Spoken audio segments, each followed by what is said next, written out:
Assalamualaikum warahmatullahi wabarakatuh.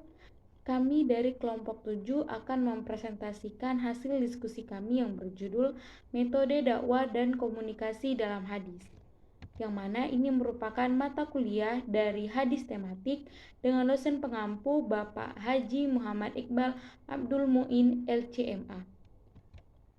Kami beranggotakan 3 orang. Yang pertama itu adalah Abdillah Taufikur Rahman dengan NIM 0101211009.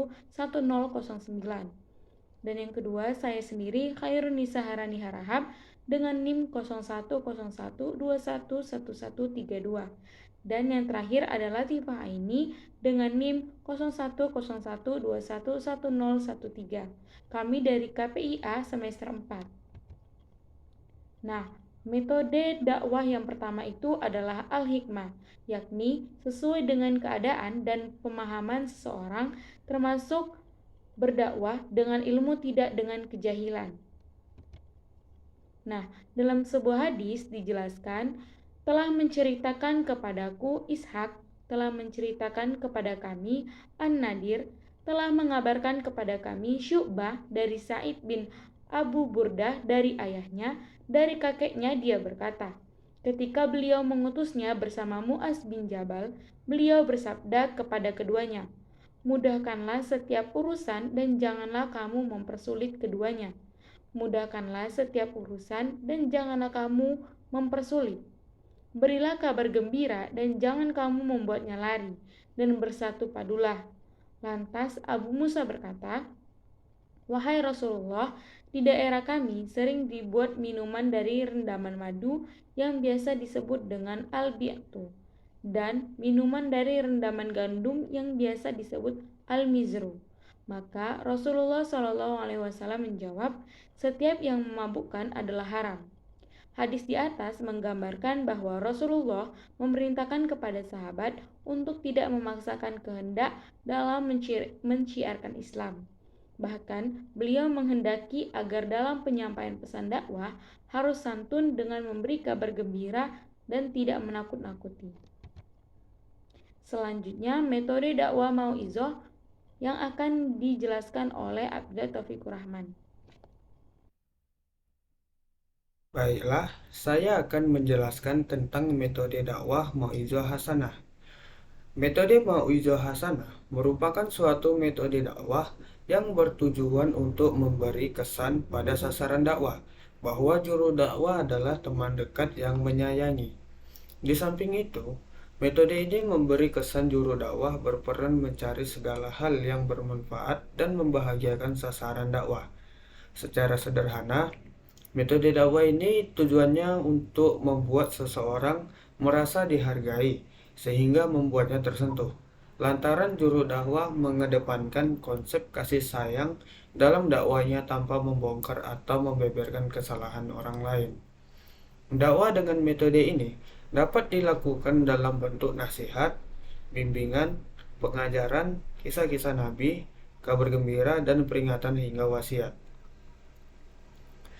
Dalam buku dakwah Al-Islam Sayyid Rizq Al-Tawil merangkum beberapa karakteristik dari metode ini, yaitu yang pertama yaitu dakwah dengan ucapan yang lembut. Yang kedua, cenderung menghindari sikap kasar atau ungkapan yang menyakitkan. Yang ketiga, tidak memutarbalikkan ucapan. Maka dari itu, dakwah harus mengganti semua cacian dan prasangka buruk dengan ajakan untuk merenung dan berpikir tentang kebenaran. Sekian dari saya. Selanjutnya akan dilanjutkan oleh Latifah Aini yang akan menjelaskan tentang metode kias dan perumpamaan. Adapun pembahasan selanjutnya yaitu metode kias dan perumpamaan. Pengajaran Rasulullah Shallallahu Alaihi Wasallam dengan cara memberi kiasan dan perumpamaan. Pengaruh dari pengajaran Rasulullah Shallallahu Alaihi Wasallam ini meliputi segala aspek pendidikan pada masa itu, seperti sebuah hadis yang diriwayatkan oleh Imam Bukhari dari Ibnu Abbas radhiyallahu anhu, bahwasanya seorang perempuan dari Juhainah datang kepada Rasulullah Shallallahu Alaihi Wasallam dan ia bertanya, aku mempunyai seorang ibu yang bernazar untuk pergi haji, dan sebelum berangkat haji ibu saya telah meninggal. Maka apakah bagi saya untuk melaksanakan haji baginya? Rasulullah Shallallahu Alaihi Wasallam menjawab, iya, tunaikanlah haji untuknya. Apakah kamu telah melihat jika ibumu mempunyai hutang? Apakah engkau akan membayarkannya? Ia menjawab, iya. Maka Rasulullah Shallallahu Alaihi Wasallam bersabda, lunasilah hutang kepada Allah, sesungguhnya janji Allah lebih berhak untuk ditepati. Perkara ini dikiaskan kepada wajibnya membayar hutang kepada manusia. Apalagi hutang yang bersangkutan merupakan hutang antara manusia dengan Tuhannya, maka hal itu lebih baik untuk dilunasi walaupun diwakili oleh ahli waris ataupun kerabatnya. Nah, pembahasan yang selanjutnya atau pembahasan yang terakhir yaitu tentang metode dakwah bil lisan dan metode dakwah bil hal. Dakwah bil lisan adalah dakwah yang menekankan usaha dan kegiatannya pada kegiatan lisan seperti ceramah, pidato, dan diskusi. Nah, adapun dakwah bil hal adalah dakwah yang menekankan pada usaha dan kegiatannya pada perbuatan atau karya nyata. Dakwah bil hal sebagai salah satu metode dakwah yang pembangunan dapat diperluas dan dikembangkan untuk menangani masalah-masalah yang mendesak dalam kehidupan, seperti kemiskinan, pengangguran, serta kerusuhan sosial. Seperti yang terdapat dalam sebuah hadis, yaitu tidaklah seorang nabi yang diutus oleh Allah dari umat sebelumku, kecuali dari umatnya terdapat orang-orang Hawariyun, para pembela dan pengikut, yang melaksanakan sunnahnya serta melaksanakan perintah-perintahnya. Kemudian datang generasi setelah mereka. Mereka mengatakan sesuatu yang tidak mereka kerjakan, dan mereka mengerjakan sesuatu yang tidak diperintahkan. Oleh karena itu, siapa yang berjihad terhadap mereka dengan tangannya, maka ia adalah orang mukmin. Siapa yang berjihad melawan mereka dengan lisannya, maka ia adalah orang mukmin.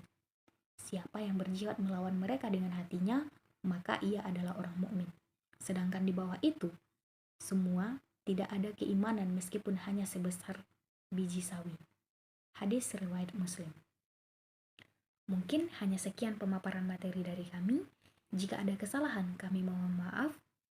Dan semoga pemaparan materi dari kami dapat bermanfaat bagi kita semua dan dapat diambil kesimpulan dan hikmahnya. Sekian dari kami. Wabillahi taufiq wal hidayah. Wassalamualaikum warahmatullahi wabarakatuh.